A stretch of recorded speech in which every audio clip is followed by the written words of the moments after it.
बिस्मिल्लाहिर्रहमानिर्रहीम। नाज़रीन, आप देख रहे हैं अमान टीवी यूट्यूब चैनल। नाज़रीन, हम अपडेट आपके साथ शेयर करने जा रहे हैं। उससे पहले गुजारिश है कि हमारे चैनल को सब्सक्राइब कर लें और वीडियो को लाइक करें ताकि हर नई आने वाली वीडियो आप तक बर वक्त पहुँच सके।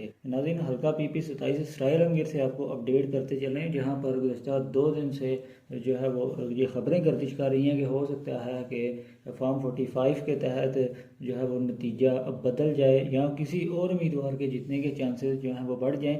लेकिन गुज़श्ता रोज़ चौधरी नुमान अशरफ जो कि PTI के हमायत याफ्ता उम्मीदवार हैं, उनके वकला गलबन जो है उनकी मुलाकात हुई रिटर्निंग ऑफिसर से, लेकिन उसका कोई नतीजा सामने ना आ सका। ये भी खबरें सुनने में आई कि 2 दिन बाद जो है इसका फैसला आएगा। लेकिन हैरानकुन तौर पर गुज़श्ता रात फॉर्म 49 जो है वो सोशल मीडिया पर सामने आया, जिसमें राजा मोहम्मद असलम जो हैं उस फॉर्म 49 के मुताबिक MPA बरकरार हैं और उनके 34,754 वोट हैं, जबकि चौधरी नुमान अशरफ PTI के हमायत याफ्ता उम्मीदवार जो हैं उनके 30,305 वोट, जबकि मलिक हनीफ अवान तीसरे नंबर पर हैं।